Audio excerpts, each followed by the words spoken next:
My voice is still messed up, Coach. I'm still recovering, baby. My goodness. Still recovering, man. I thought this was gonna be gone, and it's almost out of there. Almost out of there. Yeah, we're on the tail end, I'm seeing. Yeah, man. I just want it to be over with. It's like one of them things that just keep kicking my ass, and I'm just trying to fight back. I'm fighting for my life, Coach. Yep. Fighting for my life. How was your weekend? Weekend was fine.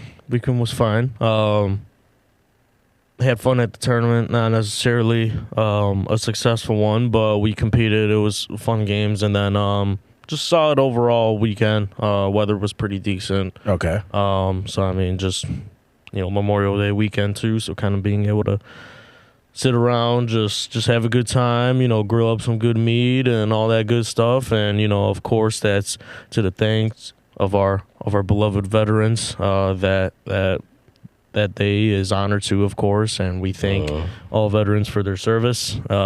Absolutely. And no, it was a great weekend, though. How about you, Coach? I worked all weekend. Yes. And then I worked on Memorial Day, but Yes. I got fuck you. I got to tell the people in my family who have served. Thanks. Obviously, it's not Veterans Day, but still, they get appreciated still on Memorial Day. And then obviously, I have family members who served, and they're no longer around. So we definitely sent up some thank yous to them on Memorial Day while I was working. But everybody else pretty much had a good time stuffing their faces and eating barbecue as I, worked and worked and worked. So, it is what it is. One of these days, the Halftime Podcast will pay off. And I will be able to kind of just do this with you and coach and ruin Brian's life with all of my ideas of how to just, do things on the show. That's the vision. That's the vision. That's the vision. But all right, Coach, let's go ahead and get into it. As always, you know how we start, ladies and gentlemen. It's the halftime give and go. You already know the rules, and the rules must always apply. 30 seconds and we fly. Up number one on the halftime give and go, Chet Holmgren, and that's on me. Look, man, you are playing huge. You are paying off very, very huge for your team, and you are helping them steer themselves to the NBA Finals.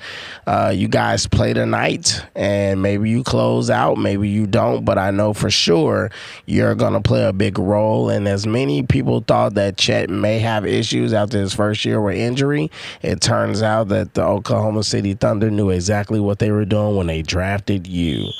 All right, moving on to the second one, the Carolina Canes. Look, it was wonderful that you guys got your first win against the Florida Panthers in the Eastern Conference Finals, but they're definitely going to get you guys up out of here. And it's a good story. You guys haven't been in this position for probably since maybe the origin of your franchise, and just getting here is probably a good part of the next steps for you, but your road is coming to an end. All right, Coach, still staying with the NHL. What are your thoughts on the Edmonton Oilers? Them Edmonton Oilers. Yes. Playing great hockey. Yeah. All right, they're doing a fine and dandy job up there. Connor McJesus is doing what he does. Yeah. They're up 3-1 as well. Yes. They don't play tonight, as in Wednesday. They play, I believe, tomorrow night, so that'll be Thursday. Mm-hmm. Chris Knobloch has been doing a great job over there, coaching up the boys and the lads. And they're doing a great job, just playing great playoff hockey. The Dallas Stars are no chumps. No chumps. Yeah, solid team to compete against. All right, sticking with the NHL, Coach. Going back to the Florida Panthers, how you feeling about them? And Florida boys are doing their thing. It's looking like we're going to get that rematch of the Stanley Cup Finals last year. We're going to get Florida Edmonton again, and that Florida team is just loaded with guys. And the reason why is because, they don't got a lot of income tax down there. So guess what? They could afford to pay a guy a little bit less. But It's like, okay, you're not going to be paying tax on it. So they've built that roster very smartly. They still got the veteran goalkeeper in Bobrovsky. He's an absolute stud. They've got so much young talent and also experienced talent on the team. And it's just a treat to watch as Paul Maurice just coaches that team up the way they deserve to be coached. Absolutely. And speaking of coaches, Tom Thibodeau, Coach, what are your thoughts right now that the Knicks are down 3-1 on Tom? Man, I'm not going to lie, Coach. In Game 3, he looked like a genius, starting Mitchell Robinson and Cat. I thought that was a very great move, moving Josh Hart to the bench and letting him play off of the bench, considering he was number 2 in the league for minutes played this last season. Yes. But for the other 3 games of the series, he's looked like a Dumbo. Interesting. Seeing how the end of the game last night went, guys are going to get hurt. And they're going to get hurt very quickly here. And that's going to be a very, very bad thing to see. All right. And last but not least is back on me. Caitlin Clark, I'm sorry to hear about the fact that you are now out for 2 weeks, but I do think the Indiana Fever may be able to hold up without you. However, I pray that you get back healthy, take your time, recover, because the WNBA needs you and everything that you bring to the table, and we will be so excited and ready for you when you show back up on the court and do your thing as always, Caitlin, but take your time. All right, that has been the Halftime Give and Go. All right, Coach. I just want to remind everybody that the Halftime Podcast is on YouTube, which means you need to subscribe to the channel. So that way you can always be alerted whenever anything drops, from our shorts to our full-length videos. You can follow us at the Halftime Pod on YouTube. We see you liking everything. We see you commenting. But that last little bit you just have to do. Just click the bell, click the subscribe button, so that way we can continue to grow our fan base. You can continue to be alerted about this wonderful content, and we can get to a point where I and Coach Conrad can give this to you daily, because we know you love hearing from, a stout, studious, and wonderful individuals that really know what they're talking about. It's the best sports coverage on all digital platforms. All digital platforms, Coach. Every last one. Even that digital clock in your house should be working with the Halftime Podcast. All right. You ready to play our game, Coach? Let's do it, man. Our game. Who's cooking and who should stay the out the kitchen? All right, Coach. Number 1 on Who's Cooking. I got to give him some love. Have to. Again, Chet Holmgren of the Oklahoma City Thunder. Look, man, last game, I know everybody talked about Shea. I know everybody talked about J-Dub. But I honestly do not think that the Oklahoma City Thunder is nowhere near winning this series if it wasn't for the impact Chet Holmgren is making on both sides of the basketball. Like I predicted, he is putting Rudy Gobert in a situation where he can't be as impactful on the defensive side of the basketball because he has to stretch and keep up with Chet on the perimeter. And simultaneously, Chet is playing dividends at the rim as a rim protector to stop players like Anthony Edwards from just dominating, driving the lane. And it's really put Minnesota in such a conundrum because you want to play Rudy Gobert, but if Chet is keeping him on the perimeter and keeping Rudy from being as impactful that Rudy can be, you kind of I don't want to play Rudy. But then you don't want to put Naz Reid in there, because then if you got Naz Reid in there on the defensive side of the ball, you don't have rim protection. So now Shea can get busy, J-Dub can attack, or anybody else from OKC gets a chance to attack. So Chet is really, by staying out of foul trouble for the most part of this series, he, in my opinion, is the most important player to this series. I won't say he's the most valuable because obviously you got Shea and things of that nature. But to me, he is the biggest X factor in this series so far. What's your thoughts on Chet? Yeah, I'm happy you say that because, I like using that term X Factor a lot when talking about different players in different series.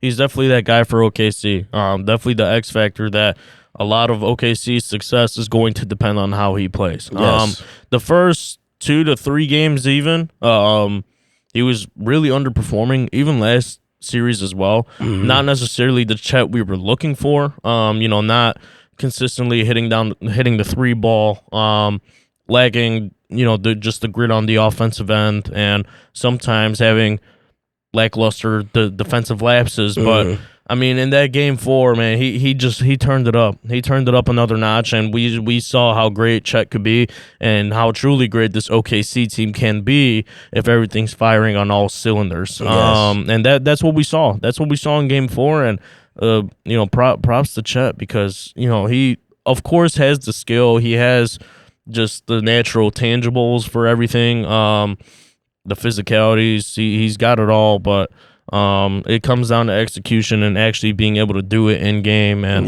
he showed us that in game 4. Let's see if he could continue from moving on here for the rest of the series. Absolutely. I don't have too much more to add. I'm just excited to see if tonight he'll still play dividends. I'm hoping that, he don't end up in foul trouble and it turns into a situation where his foul trouble is what gets Minnesota a chance to kind of continue the series. But we shall see. All right, moving on to another guy who's cooking, and that is Aaron Nesmith of the Indiana Pacers. Look, they thought you weren't going to be able to play. They thought they had you down. They thought you were going to be out with an ankle injury for game 4. But little did they know, he was ready to play, Coach. He was so ready to play. He was ready to play. And he played dividends yet again against the New York Knicks in game 4 with his defense on Jalen Brunson and his ability to knock down open threes. I think there is a lot to be said about teams who do not identify the talent that they have in the room, such as the Boston Celtics, because that's exactly where Aaron Nesmith came from. And Indiana was able to look at him and identify certain traits and skills that if you just hone in on and develop, he could become this type of player. Now, I think that trade obviously fed fuel to his fire. Hearing people say that he was traded for a bag of peanuts and stuff like that, or that he was technically the bag of peanuts traded for, those type of things, obviously as a basketball player, as a competitor, and just a person in life, should motivate you to be a lot better, should motivate you to do exactly what you feel you're capable of doing. And it's good to see Aaron Nesmith on this stage showing exactly why he was a valuable player to the NBA, a valuable player to Indiana, and how Boston was short-sighted in seeing what he could become. And I'm excited for him. I think that this Indiana team goes as he goes because he's my X factor for Indiana. I don't know exactly how far they will go, but I do think he's going to play a bigger role if they end up in the finals or end up also winning the championship. What's your thoughts? Yeah, no doubt. I mean, he's been balling out this whole series. Of course, we had that one game. I forget which game it was. If it was game 1 or 2 where he went. I believe it was game 1 where he went 8 for 9 from the 3-point line. Yeah, that was game 1. Absolutely berserk. And he's probably, I think you could say, the best defender on that team.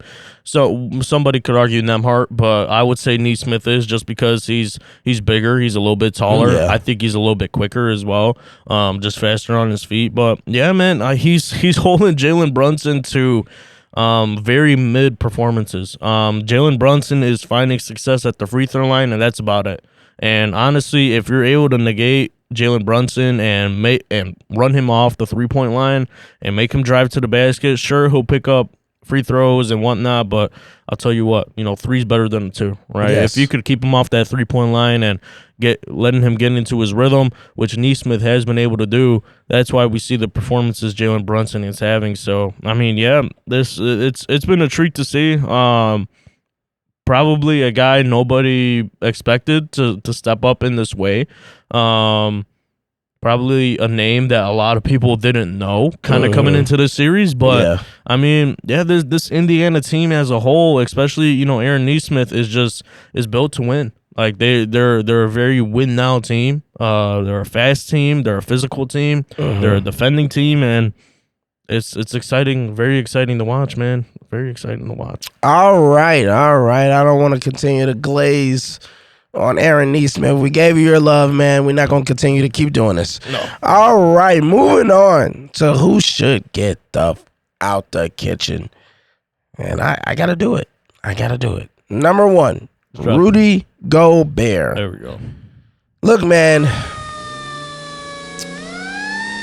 I feel bad for you, Rudy, because you're a 4-time Defensive Player of the Year. So you have valuable to the league. You have value to any team. But you have to be on a specific type of team that won't need you eventually to become an offensive threat when you play against the better teams in the playoffs. Every team that Rudy Gobert has been a part of, at some point, he has become their Achilles heel because they end up needing him to be an offensive threat that he's just not capable of being. And maybe I'm wrong. Maybe it's just that the offense isn't ran through him. So we don't know for sure if he has that capability because we've never really seen any coach say, give the ball to Rudy on the post and let him go to work and we play inside out. So maybe I really don't know. But from what I've seen so far and what we do have knowledge of, he has not shown the ability to be the type of center you can play through. You can play with. And I think Minnesota is going to end up losing the series against OKC. And unfortunately, Rudy is going to be the reason why. His lack of ability to be an offensive threat puts so much pressure on Anthony Edwards and Julius Randle to have to score and create and do all these things. Everybody else just kind of gets to pack in and lock in on them. And it allows Chet to just stay at the rim and protect it and do all the things that he's doing right now because he doesn't have to worry about Rudy being any type of threat on the outside or really being any type of threat on the inside outside of an offensive rebound. So I think, just as a hot take really fast, and I knew you knew it was coming, Minnesota is going to have to trade Rudy Gobert this offseason if they're really serious about trying to maximize a winning window for Anthony Edwards, Julius Randle, and Coach Finch. They're going to have to trade him. The team that I think they should be looking at to trade Rudy Gobert to, the Philadelphia 76ers for Joel Embiid. Because I think Joel Embiid will give Minnesota the answer they've been looking for as to why they can't get over the hump. Not necessarily because I'm expecting Joel Embiid to come in and be a powerhouse and control everything, but I expect Joel Embiid to make life easier for Julius Randle and Anthony Edwards. And if you're able to play inside-out basketball with Joel Embiid, now Anthony Edwards can develop a little bit more of that mid-range game because he'll be free to do so because now you have to respect the interior presence of Joel Embiid. So now you can't just pack in and lock in on Anthony just driving. Simultaneously, it'll help continue to develop that three-point shot that Anthony Edwards has been working on when teams do collapse on Joel Embiid and you get swing, kick out action, and Anthony Edwards ends up with an open three-point shot on the wing. Same thing with Julius Randle. It'll help Julius too. Julius will have a chance to step out and three-point shoot like he was doing in New York, and then it gives him a buddy on the post that he can play high-low action with. What are your thoughts about the Rudy Gobert situation, and or what are your thoughts about that potential trade being something that Minnesota should look into? Honestly, Coach, I don't disagree with you one bit on any of your points there. I do think Rudy Gobert has been the culprit of a lot of the failures on the offensive end from Minnesota. Yeah. Of course, OKC is one of the probably the best defensive team in the league. Yes. So that's one factor. But for Rudy Gobert just to not be a threat on offense is also a very you're playing 5-on-4 out there or 4-on-5. Yeah. Essentially. I will say though, I got two different takes as well. One being that I don't think Minnesota this whole series, and this isn't just for Rudy Gobert, I don't think they take advantage of their mismatches when they get it. That's a fair point. Because when OKC switches, there's a lot of the times where you got an Isaiah Joe or a Cason Wallace on a Julius Randle or Rudy Gobert. Guess what? Rudy Gobert is calling for that ball. They ain't giving him the ball down there. So I think that's one of the main points that Chris Finch needs to hit going into Game 5 tonight, or they will be packed up and sent home. Secondly, I also think the players in Minnesota just don't like Rudy Gobert. I'm so serious. Like you think they don't like him? Like every time he falls, nobody helps him up. There's no one really encouraging him for what he's doing. Like when he's on the bench, he looks so dissociated from everything that's going on. Meanwhile, everybody else is having their side chatter. Like I don't know, he just doesn't seem to be really fitting into the team at all. And I don't know if that's players kind of just pushing him away. I don't know if it's just him being like a weirdo. I'm not sure, but I could say one thing. There's definitely a disconnect in chemistry between Rudy Gobert and the rest of the players on the floor. Okay. I won't necessarily say that I disagree. I did not expect that angle of it, the chemistry issue and the disassociation that he might have with his teammates. I do think, to piggyback off a little bit of what you were saying, I do agree with you in the sense that like they're not dumping the ball off to him down when he has mismatches. But that goes back to my theory of like maybe nobody believes in him being an offensive threat. Because like I said, we haven't seen any coach in the NBA from his time in Utah to now his time in Minnesota. We haven't seen anybody say like, let's give Rudy the ball on the inside and let's work this inside out. We've never seen that happen. I think maybe in Utah he probably got his most touches on the inside and trying to be like a inside threat. But in Minnesota, that has not been the case at all. He's pretty much almost like an underutilized Clint Capella. Like he's a better defender at the rim than Clint Capella, but he's not even utilized as much on offense like Clint Capella was. At least with Clint Capella in Atlanta, they would try to run actions to get Clint Capella options to, be a vertical threat. Exactly. And stuff like that in Atlanta with Trae Young. They would do that to try to give Clint Capella opportunities to score and put points on the board. I don't even see them running, actions for Rudy Gobert to be a vertical threat or to get lobs or to get easy shots at the basket or around the rim. I don't see them doing anything like that. For him, his offense, it feels like it's pretty much get it off the glass. And if you get it off the glass and you got a chance to go up, go up. If not, kick it back out to somebody else and let them go to work and kind of just pick and roll and get out the way. So I don't want to hold too long on Rudy, but Rudy right now, if Minnesota wants you to get out the kitchen, just leave. Don't stay. Don't try to be friendly. Don't worry about the food that you've been trying to help them make. Just leave the house and don't look back. All right, moving on to the next person that should stay out the kitchen. This is more so an organization, and part of it, the NBA front office. I'm going to say this, and I'm going to say this loud. The fact that you guys wasted time suspending Tyrese Halliburton's dad because of a conversation or let's call it an incident that they want to call it, that he had with Giannis in the first round of their playoffs or the second round of the playoffs? Which one was it? The first round? Was it the first round that they played in Milwaukee? Or the second round? Yeah, I think it was the first round because they played Cleveland in the second round. First round. Yep. So the first round of the playoffs, the last game of that round with Milwaukee, Giannis' father and Tyrese Halliburton get into a conversation. Let's say a back and forth over the fact that Tyrese Halliburton's dad was on the court waving a towel and saying, like, this is what we do. This is what we do. And Giannis took offense because he's sometime a sore loser. And most competitors, for the most part, pretty much are sore losers, especially when they just lost. His dad was in his face.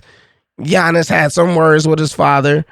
But eventually, when you saw the final clips of their interaction, Giannis pieced it up with him and told him, you know, I still love you and blah, blah, blah.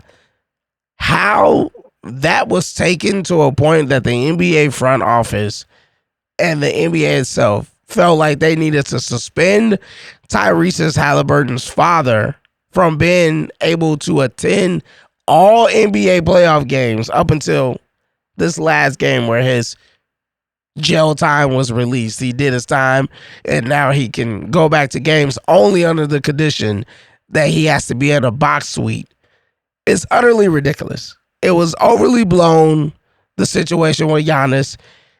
They were trying to treat Tyrese Halliburton, father, as if he was some type of criminal who came on the court, as if Giannis doesn't know that's Tyrese's dad. Like, it's the difference.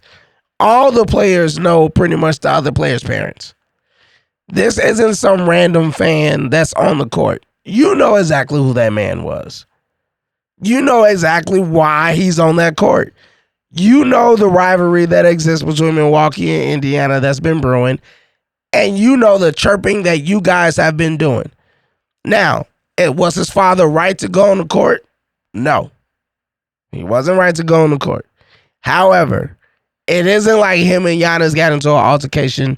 It isn't like Tyrese and Giannis had to be broken up by police or there was some type of aftermath that spilled over into the locker room or something like that. If you want to do something, do what you always do. Slap a fine, make Tyrese pay for his daddy's issues or his daddy's situation, and let the man come see his kid play. Tell him, don't go on the court no more, and that's all you have to do. But all of this spectacle of suspending him, having people yell free pops, having all these people wondering when he'll be able to get back to a game, and then say he can come back to a game but only sit in the suite is BS to me.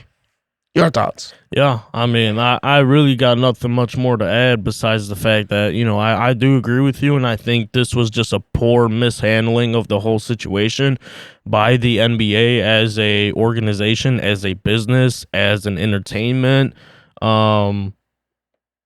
business. Like that's what they are. But I mean, yeah, just disappointing to see how they handle it. I don't think it was worthy to suspend them. Like, he was out for like a whole round plus some more. Yeah.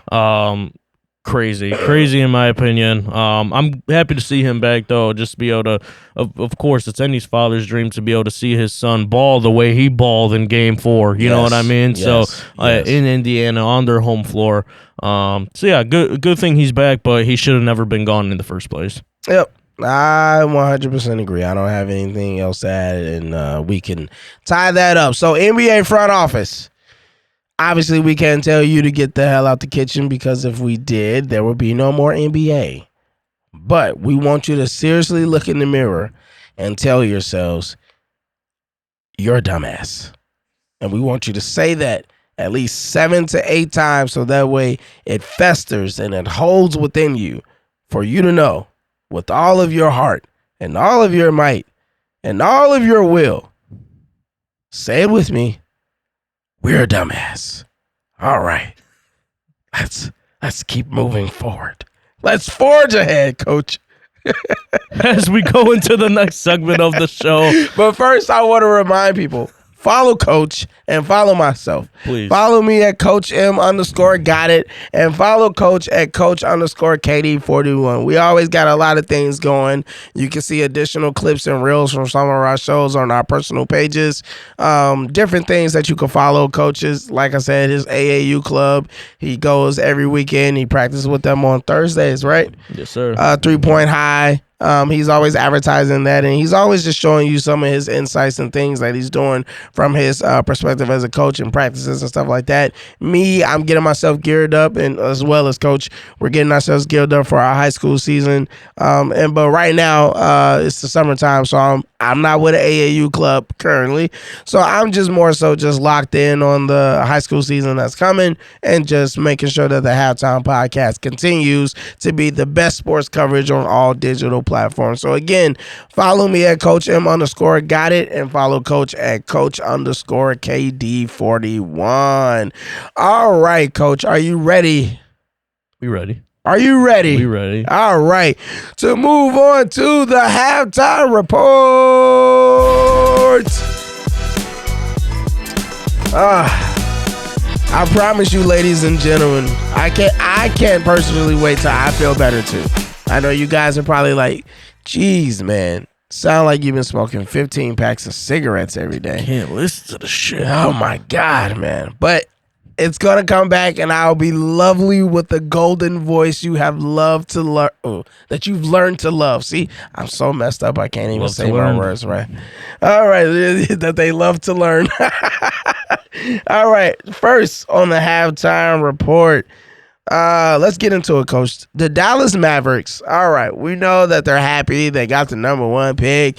They got Cooper Flag. They believe in what they are building. Nico Harrison is no longer experiencing death threats for now. They have Anthony Davis. They have Derek Lively. They got Cooper Flag coming in. They got a Kyrie Irving that will be returning sometime in January. They got Klay Thompson. They got PJ Washington. They have options. And what they're looking for, according to the newest reports, is that they want a veteran point guard. The names that have been sprouted out has been Chris Paul, Drew Holiday, and our very own Chicago Bull, Lonzo Ball. Is this to come off the bench? I think it's to at least start the season.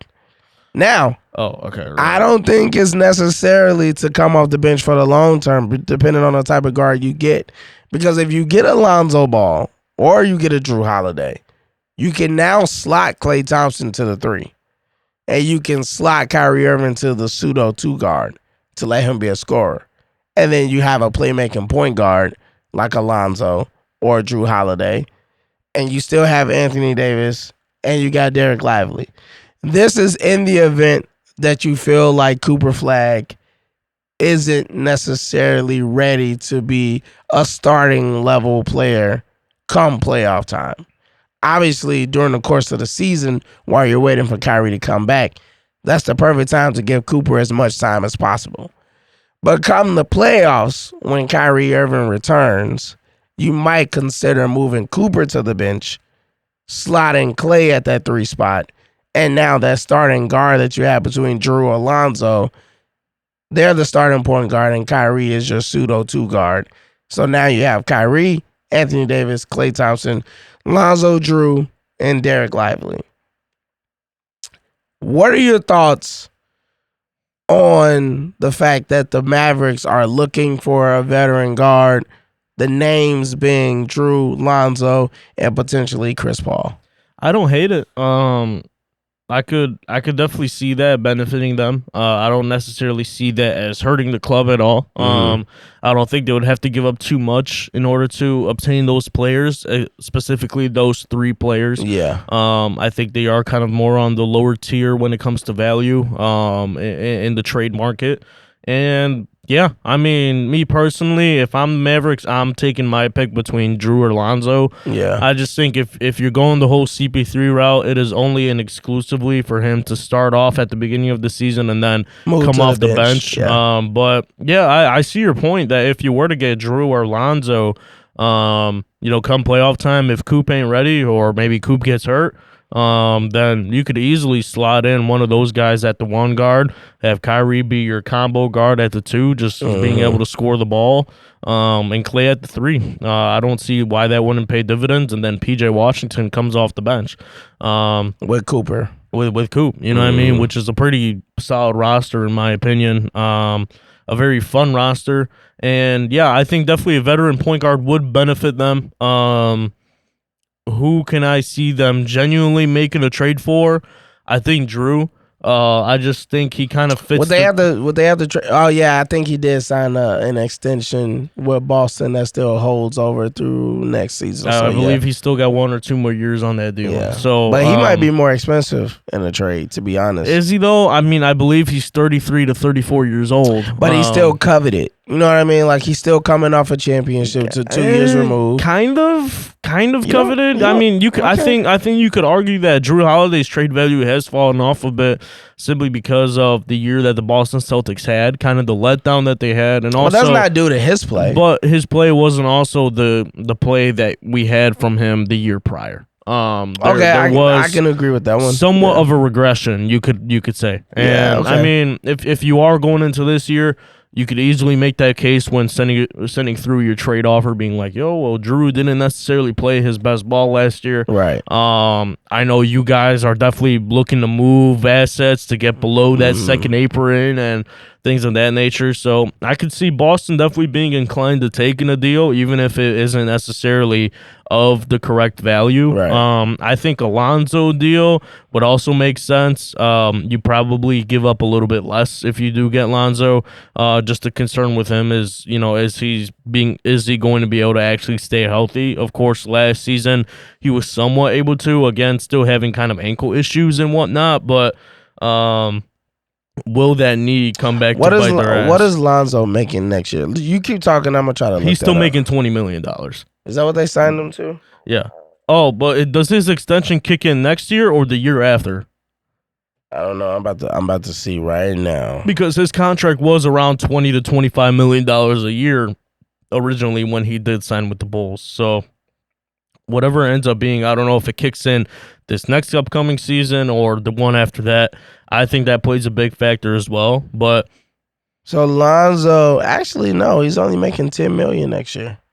So the upcoming season. No, this coming season he's going to be making 10. Okay, yeah. So that's the extension. Because his deal was over with. His deal was over with after this year. They extended him. And then they extended him. So he's only making $10 million next year. So yeah, I could see Dallas going down that route. I'm pretty sure Drew makes a decent amount more than Lonzo does. If you could fact check me on that, but yeah, I can look real fast to see. But with Lonzo again, you are trading for a guy that is significantly younger than Drew Holiday, so it's like Drew is making $32 million. That's what I mean. That's what I mean by like it might be harder to obtain him, but I don't see why Dallas wouldn't pursue it first. I'm sure they would try to make a way to get Drew. To get Drew. I think that's the guy that they want. I think that's the guy that they want. And I think Lonzo is plan B, but also a very top-notch plan B. You know what I mean? It's not like a huge letdown if they were to get Lonzo. I think that's a very significant upgrade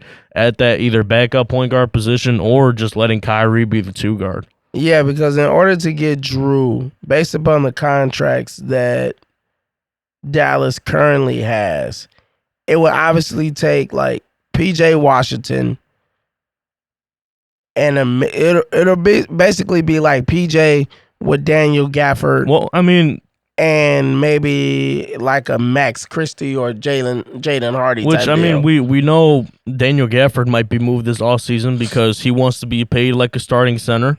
And Boston, I mean, I wouldn't mind Daniel Gafford in Boston. I think that'd be a nice little look for them at the center position. I think it would be a lot better than having to start Al Horford or, running with a always hurt Kristaps Porzingis. Yeah, because I'm thinking let him actually come off the bench how he was in the playoff series, and then start him in the playoffs. You know what I mean? Kind of let him just take some minutes off, conserve himself. Exactly. Because we know Boston is talented enough to have a great enough regular season record to, of course, make the playoffs. Yeah, I agree with you. I can see them. I think Drew is who they probably do want, but I think he's going to be.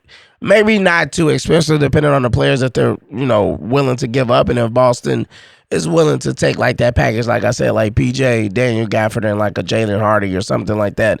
If Boston is willing to take that for Drew, then they do that deal. If Boston is looking for more, then I think they pivot to Lonzo. And they could probably do that for like a second round pick. Either a second or 2 seconds. Yeah, they might just give up 2 second round picks and just absorb his contract. Yeah. It might just be that simple for that one. Well, if you don't mind, Coach, I would like to move on to a team that I also think could definitely benefit from making a couple trades.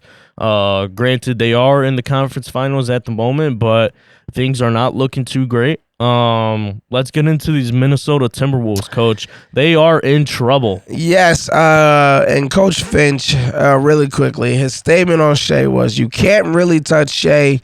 It's a very frustrating thing. It's so frustrating to play this team because they foul a ton. They really do. Now, I don't like when coaches cop please. Mm-hmm. And I don't like when they go out there trying to instigate the referees to do a certain thing or to sway a certain way. Just be a better coach. Just put your guys in position to be successful. I know there's this narrative that Shea is a free throw merchant, right? I disagree with it because he's actually shooting less free throws per game than he did in previous years. But Oklahoma City was just a terrible team and nobody cared. Now that he's winning and Oklahoma City is winning, there's a microscope on how they're getting the job done. And the big microscope that people are pointing to is, well, Shea is always at the free throw line. That's why they winning. Not really. He gets to the free throw line, of course. But just about any other superstar in the NBA outside of Steph Curry gets to the free throw line between 6 to 9 times a game. From LeBron to Jimmy to Giannis, Joel Embiid when he plays and he's healthy. The list can go on. Maybe not guys like Devin Booker. Maybe not guys like Kevin Durant. But Kawhi Leonard gets to the free throw line when he's healthy. So my thing is just like, you're in a situation because you are coaching terribly. In my personal opinion. You're not making the necessary adjustments that you would need to do to be as successful as possible. To me, the biggest adjustment that needs to be made is you have to bring Rudy Gobert off the bench and you have to start Naz Reid. Defensively, you have to then tell your guys that they have to swarm to the ball to protect the paint. Stop letting driving lanes happen. Anthony Edwards has to play inside out. So you got to put Anthony Edwards on the post, mid post, low post. Let him work down there. And he has to become a facilitator from that area. Keep the game slow. Let your offense work around Anthony from that level. Julius is out. Naz Reid is out. Jaden McDaniels is out. And Mike Conley is out.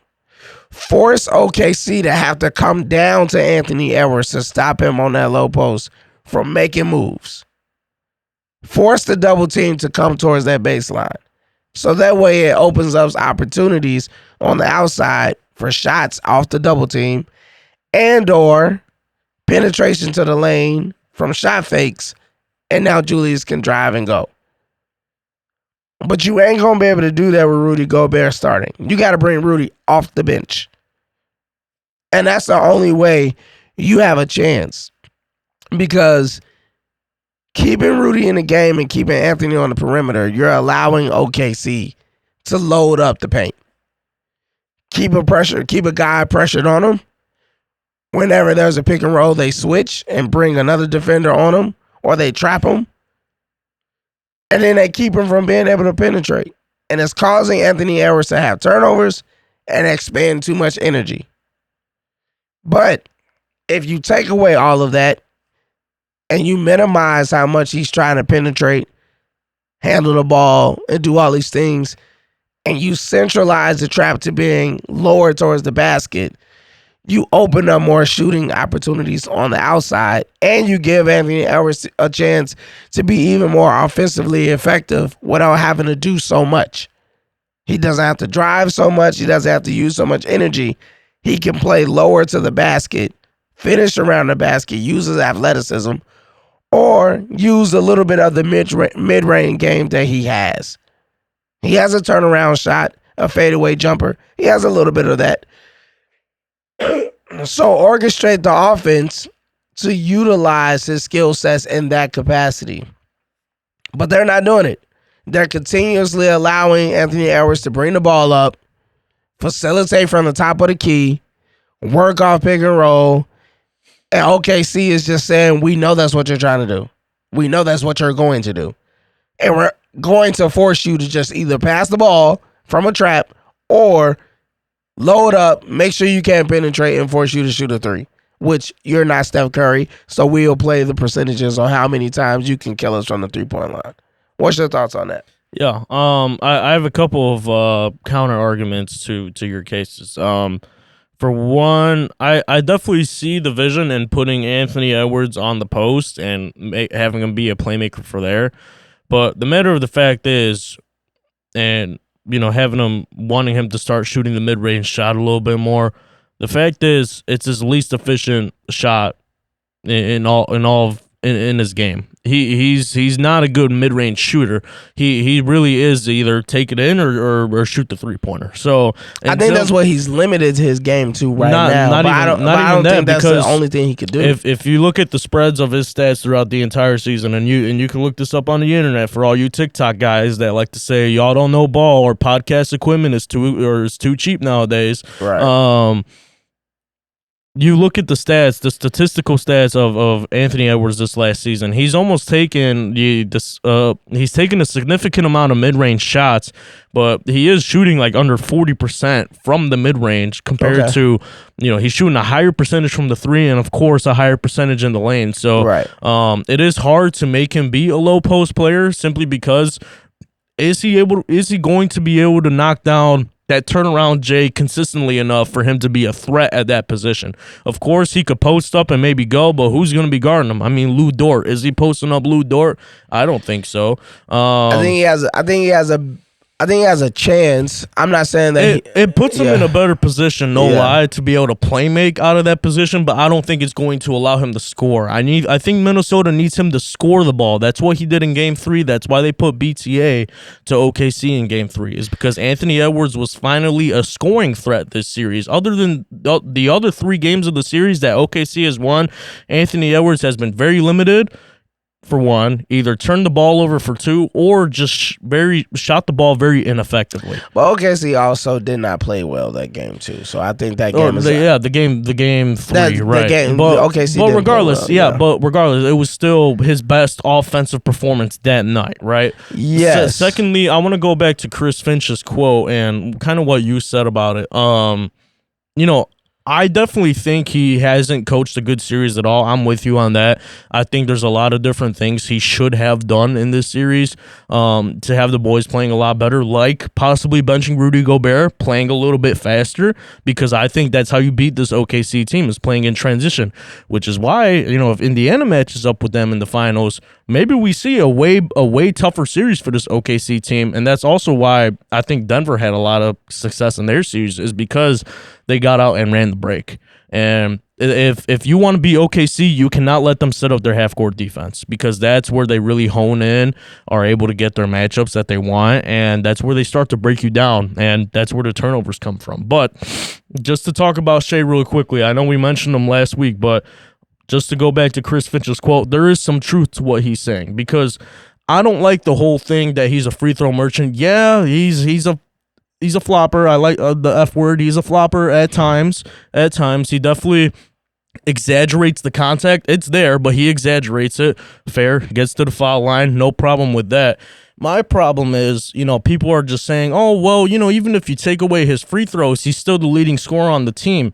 True, but as a guy that has played basketball his whole life, and not only that, but has watched the game, does it not change the way you have to defend the guy if you know that he's looking for fouls and he's going to get the call? You can't play him the same way you would play a LeBron James.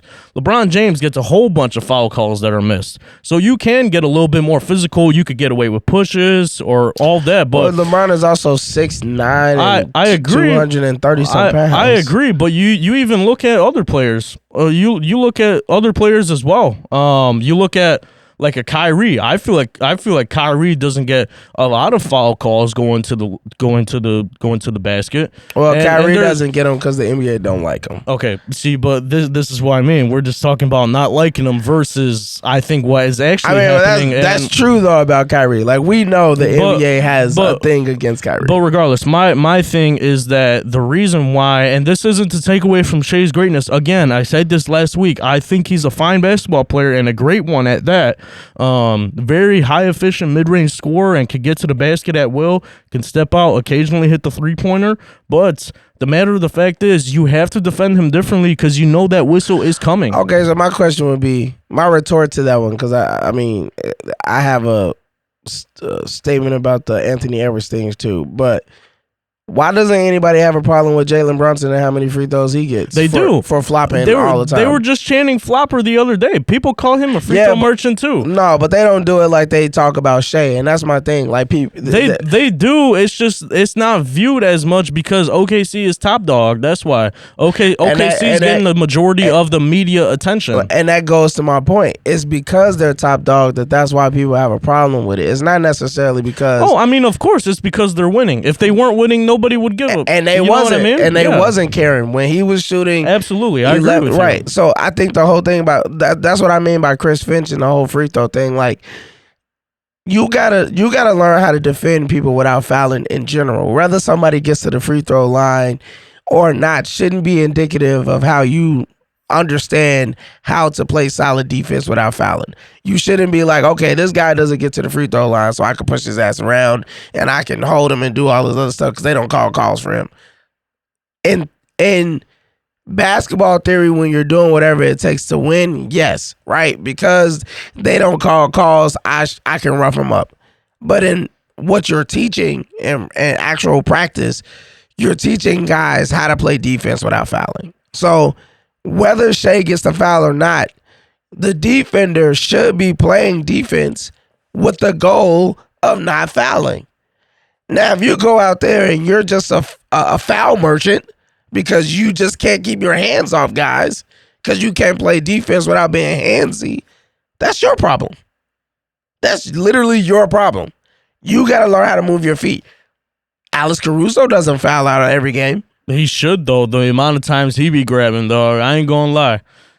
I'm just saying he doesn't. That boy is a goddamn hack, is what he is. Okay, he's a hack. Okay, but he doesn't foul out of games, coach. And all I'm saying is, maybe it's a repetition thing, right? I mean, repetition and reputation.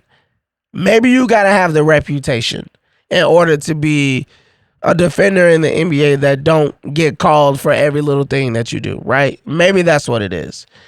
Simultaneously, as an offensive player, maybe you got to have a reputation of getting to the free throw line, and that's why you get to the free throw line.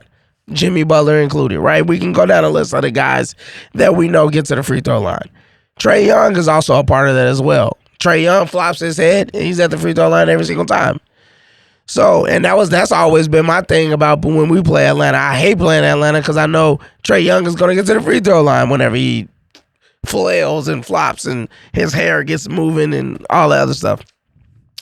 But I guess at the end of the day, what I'm ultimately saying is you have to game plan for all of that as a coach. Absolutely. You can't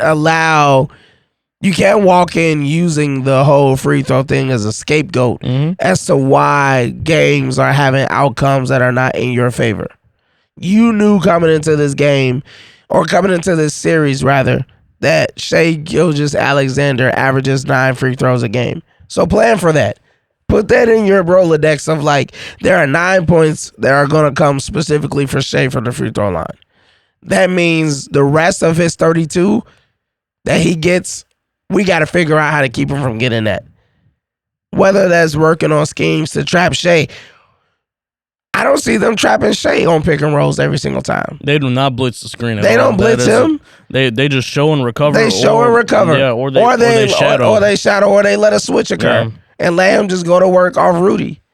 So they're not doing things effectively. Absolutely, and I'm glad you mentioned that so because, go ahead. yeah, of course, like I said, there's some truth to what Chris Finch's saying, but again, it ain't no excuse for how Minnesota is playing. Like he's trying to make it an excuse, and that's what I don't appreciate. Yeah, and that's what I don't like either. You're copping a plea for why you're losing. Absolutely, but me personally, I think Anthony Edwards getting on the lower post, whether he's effective from the mid-range, I agree with you. It's probably not his best percentage, but it's your best chance of him getting easy shots. Yeah. And maybe he can catch fire or two, and that mid-range game can just find its form off of repetition throughout the course of the game. But what you have to do is put him in a situation where the defense has to come find him in that level of space to open up more shots on the outside and or driving lanes, because they're not giving it to Anthony.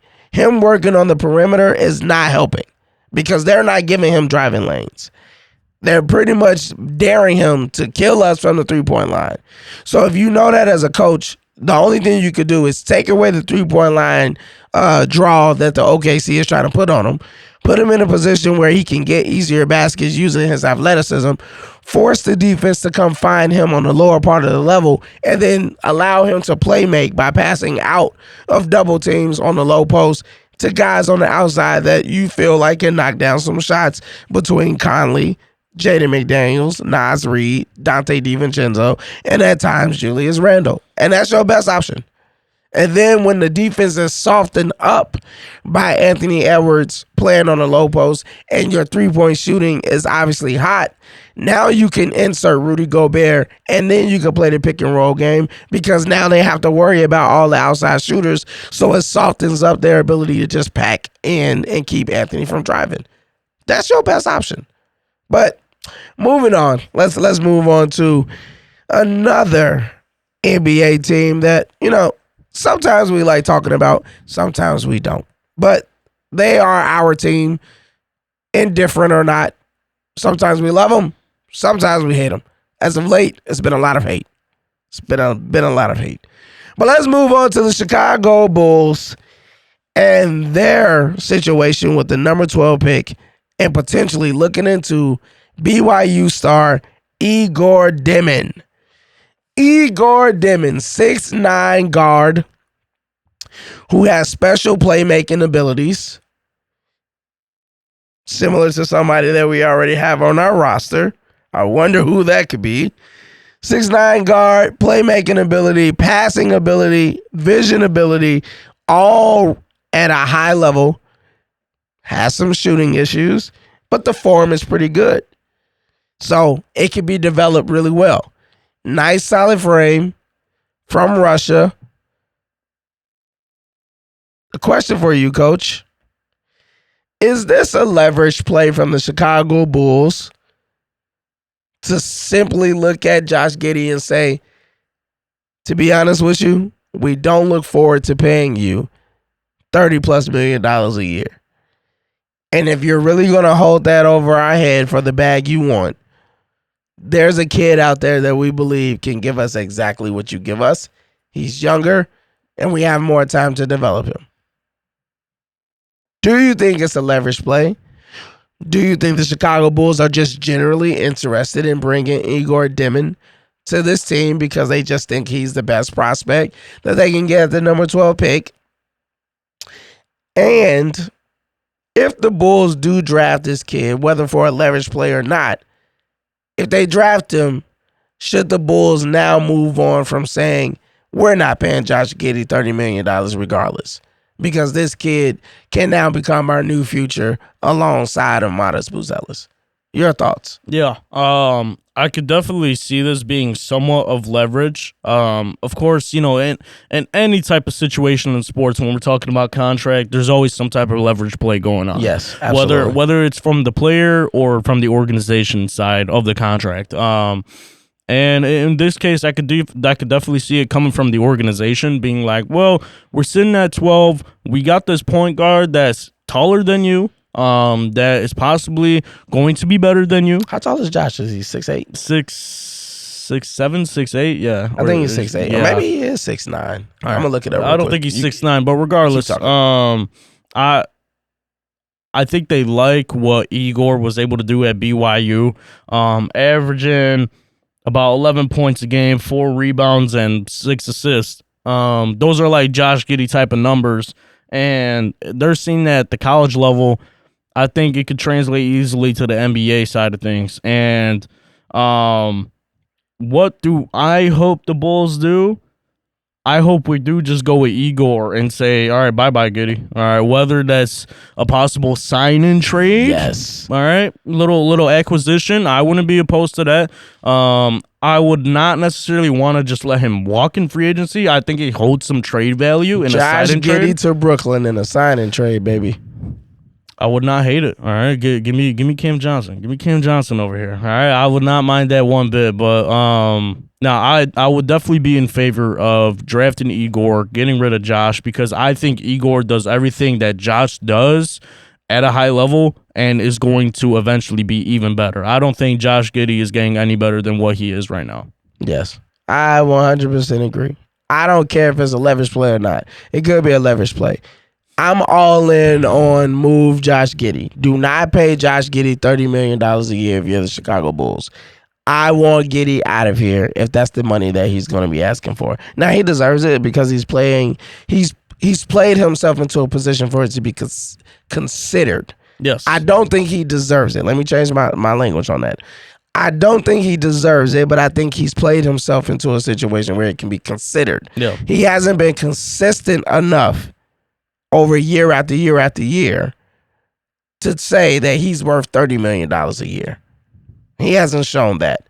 But over the last 2 months with the Chicago Bulls, who seem to be a desperate franchise and a front office that's great for doing dumb decisions and putting out bad contracts, Patrick Williams, for example, this is a perfect team to rob. If you're Josh Giddey, this is the perfect franchise to ski mask up and say, give me everything you got. This is the franchise to do it to. So if I am Josh Giddey, I'm saying, yeah, I want $30 million from you guys. Who else you gonna pay? If I'm the Chicago Bulls, I'm saying, no. What we can do is find out who's willing to do it, sign and trade you there, and get some pieces to help continue to build this team. I like Igor. Bring him in. Let him be your starting point guard from the jump. He has everything that Josh brings from the playmaking, vision, and all that stuff, and he has a better shooting form than Josh. So you have a better chance to be a better shooter. You still get everything you're getting. Yeah, there's a learning curve he's going to have to learn, but Josh Giddey isn't too much older than Igor that you're not going to get some of the same mistakes that Josh Giddey would make. It's not like the Bulls are going to be playoff bound anytime soon. No. Simultaneously, because they're not going to be playoff bound anytime soon, it makes more sense to get Igor than it does to pay Josh Giddey $30 million. Absolutely. Because by paying Josh Giddey $30 million, you're somewhat saying that Josh Giddey is a superstar you think that can take you to the playoffs and potentially win a championship, and you can build around him. And that would be completely stupid if the Bulls thought that. So get the kid Igor, sign and trade him. Josh Giddey somewhere like Brooklyn or whoever is willing to. And I think Brooklyn would be the team, one that has a cap space and one that would need him. Another team that potentially might be willing to do it would be the Phoenix Suns because they need a point guard. Yeah. Only problem with that is whatever you're getting back from Phoenix in a sign and trade will either be a bunch of players that you don't want or it'll be an aging veteran like Kevin Durant. Now, I'm not mad at getting Kevin Durant, but there's no need to get Kevin Durant because you're not trying to win anytime soon. Yeah, And there's no point in getting a person like Bradley Beal either. Right. Now, unless you're the Chicago Bulls and you're telling me that you would be willing to trade Giddey for Kevin Durant because you think a pairing of Kevin Durant, Kobe White, and Nikola Vucevic with Lonzo Ball being your starting point guard while Igor figures things out is your recipe for getting back into playoff contention and winning championships or being a championship contending team, I got a bridge in Brooklyn that I can sell to. And if you would like to buy it for $2.5 billion, then by all means, please come get it. There's no way you're going to sell me on the idea that a pairing or a trio of Kobe White, Kevin Durant, and Nikola Vucevic in the East is going to now be a championship contending team. So I don't want to see none of that stuff happening. I want Igor. I want Giddey out. And I'm even at this point considering the concepts or the ideas of moving Ayo, P. Will, and Kobe. Absolutely. I agree with you on those. Yep. I'm thinking about just doing it all. Moving Kobe, moving Ayo, moving P. Will, moving Giddey, starting with Igor, him, Modest. And build from there, and man. Lonzo is a veteran point guard to help Igor learn the situation and figure things out. Get rid of Vucevic and start it off with Igor and Modest and go from there. Yeah. That would be the recipe to me if I'm the Chicago Bulls in the front office. Absolutely. Do I think they're going to do it? No. Do I think they're using Igor as a leverage play against Josh Giddey to not pay him millions of dollars? Yes. Do I think the Bulls are going to be foolish and still pay Josh Giddey $30 million per year plus? Yes. And then do I think they're going to create a point guard competition because we need competitiveness in our culture by drafting Igor still? Yes. That's what I think is truly going to happen. We're going to pay Josh, and we're still going to draft this kid because we need competitiveness in the building. And we don't want any guy to just think that their job is just safe. We want everybody to believe that they can have an opportunity if they play hard and they follow the coaches and yada, yada, yada. So I think that's what's going to happen. We're going to watch Josh Giddey get paid this summer by the Chicago Bulls, and we're going to draft this kid, and we're going to pretend like he's the competition for Josh Giddey. And then we're going to be sitting around all year wondering why the Bulls still suck with Josh Giddey leading the way and begging for them to go ahead and play this kid, Igor. That's what I think is going to happen. All right, Coach. All right. Final thoughts about that? I don't think it's far-fetched, but again, I hope we draft Igor, sign and trade Josh for some valuable assets. Make it make sense is all I have to say. But yeah. I know the Bulls front office has a hard time doing that, so I'm not necessarily too optimistic. But I can hope. I can hope and dream. Yes, is what I'll say. But you're actually down with the idea of moving Kobe, Ayo, P. Will, and just moving all of that. Yeah, Giddey, P. Will, Kobe, this team, Ayo, and just starting with Igor and Modest. You're comfortable with that? This team needs a reset. Their young core isn't good enough to actually build something around the young core. Yeah, they're not an OKC young core. That's what I mean. They're not. No. They're not an OKC young core. They're not an Indiana young core. They're not a San Antonio young core. They're not. They're not any of that. Exactly. Not even a Houston young core with Jalen and Şengün and Jabari Smith. All right, Coach. Again, we want to remind everyone to follow and subscribe to our YouTube at the Halftime Pod. Please click that bell so that way you can be alerted of all of our videos and everything that we are doing, our shorts and everything else. We see that you guys like the content, but we need you to press the subscribe button so that way we can continue to do this and even get to a point that we can provide you daily episodes of the Halftime Pod. We also want to remind you guys to follow us individually at Coach M_got it. That's following Coach Malcolm. And if you want to follow Coach Conrad, that's Coach_KD41. Again, for me, it's Coach M_got it. And for Coach Conrad, it's Coach_KD41. All right, Coach, what episode is this? It's episode 35. Episode 35. Wow. 35 episodes in. At some point I'm gonna stop being shocked by this because because we're doing it consistently. But who would have thought from our first episode all the way to here that we would still be rocking and rolling? Right. All right, Coach. It's been another episode of the Halftime Podcast, and as always, you know how we sign out. I'm Coach Malcolm. I'm Coach Conrad. And as always, you know how it goes. See red and bear down, baby.